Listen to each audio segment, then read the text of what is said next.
Um dos animes que a gente estava mais esperando voltou finalmente aí pra deixar até o Demon Slayer com medo de perder o título de anime do ano, tá? Só que tem uma diferença, galera. Jujutsu Kaisen mudou tudo, tá bom? Mudou o estilo de animação e mudou muitas cenas do mangá. Na boa, agora e se eu te disser que eles mudaram literalmente todas as cenas do mangá e até distribuíram cigarros aí pra personagens que não tinham? Você acredita? Então vem comigo aí pra gente entender tudo que tá rolando, beleza? Bora!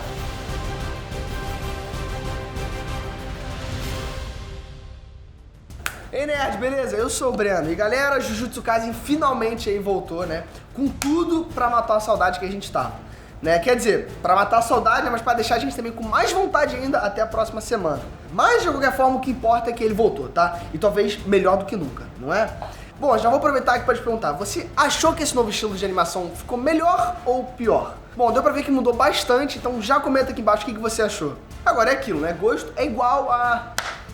bom, vocês sabem, né? Bom, cada um tem o seu, enfim, é isso que eu quero dizer. Mas eu acho que não dá pra negar que essa cara nova aí pro anime ficou muito bonita, tá? E deixou ele ainda mais fluido do que nunca. Mas antes da gente ir pro conteúdo, galera, eu só quero avisar vocês que eu vou estar na Imagineland, que vai ser em João Pessoa do dia 28, 29 e dia 30. E não vai ser só eu não, tá? Vai estar o meu pai, aquele velho lá que vocês conhecem muito bem, vai ter influenciador, vai ter cosplayer, vai ter os gamers irados e vai ter atores internacionais.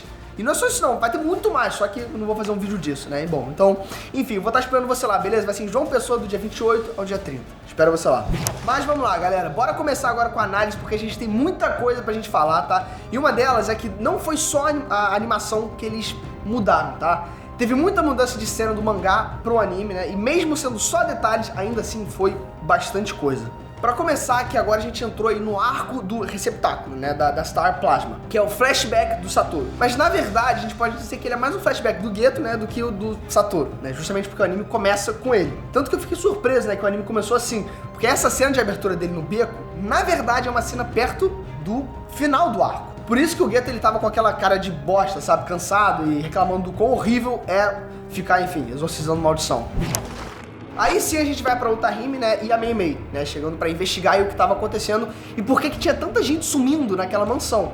E galera, na boa, quem tiver curiosidade em ler o mangá, esse arco ele começa no capítulo 66, tá? E se vocês lerem só esse capítulo, vocês vão ver como o anime realmente turbinou muito o mangá. Pra começar, que você saber o motivo, né, pelo qual elas estavam lá, você esquece, tá? O mangá pula essa parte e as duas lá dentro dura literalmente 3 páginas.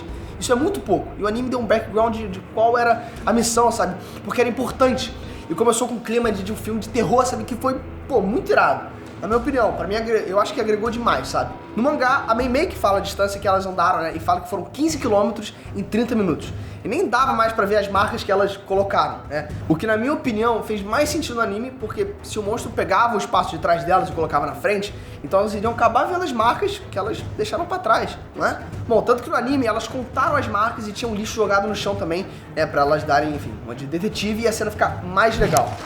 Mas enfim, vamos lá, depois o Satoru ele chega e resolve a parada em um segundo, né? E por mais que seria maneiro ver ele, né, resolvendo o caso, também é maneiro como essa cena mostra que pra ele tudo é fácil, né? Pra ele tudo é muito fácil. É até parecido um pouco com Boku no Hero, né, com All Might, que no caso do Satoru ele desequilibra o mundo inteiro de Jujutsu e faz toda a diferença. Outra parada bacana também de se comentar é que teve toda essa bronca, né, sobre eles serem tão idiotas que nem o básico, que é lembrar de colocar barreira, eles lembraram. E isso volta lá pro começo do anime, né, sobre aquela coisa de que se os feiticeiros deixarem os trouxas, né, ficarem com medo, isso vai fortalecer ainda mais as maldições. Vocês lembram disso, né? Tem aquilo de hospitais e escolas sendo com uma concentração de maldições por causa dos sentimentos negativos, né, e etc.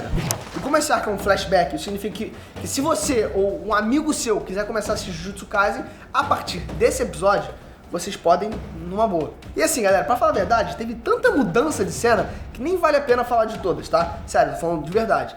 Mas uma delas é que no mangá, eles não estão jogando basquete, eles estão tipo numa sala de detenção mesmo, que faz, enfim, mais sentido, né? Porque, vamos falar a verdade, que tipo de professor passa basquete como castigo?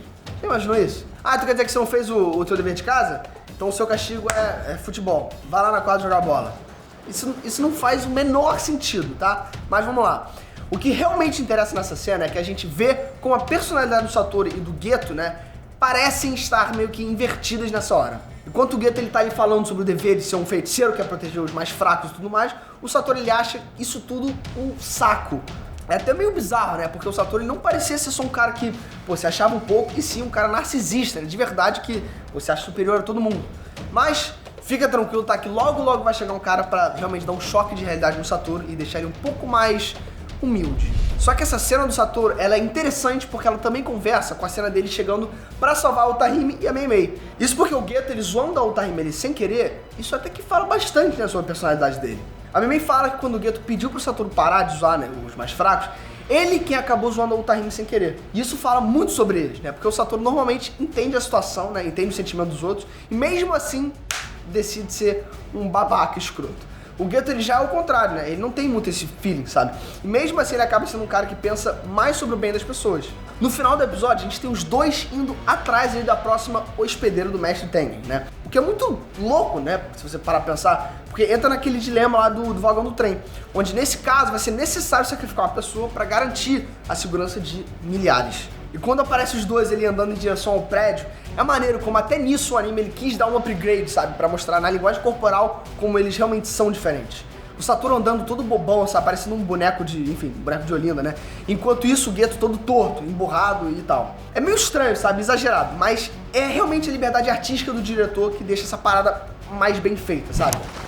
E finalmente, fechando o episódio com chave de ouro, aí sim a gente vê o Toji Fushiguro, né? Que é um dos caras mais casca-grossas do anime. E se você não sacou ainda, sim, ele é o pai do Megumi, né? E também não gosta do clã Zenin.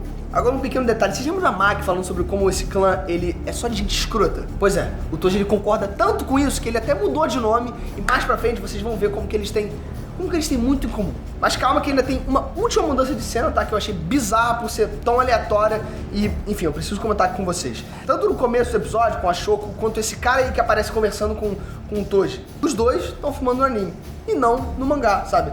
No mangá eles não têm cigarro nenhum, o que é um pouco louco, sabe? Porque geralmente é o contrário, geralmente eles censuram o cigarro ao invés de ser distribuindo por aí, né? Igual no One Piece, por exemplo, galera, no anime o Sanji tem um cigarro na boca, mas pra algumas partes do mundo, pra ficar mais family friend, eles botaram um pirulito.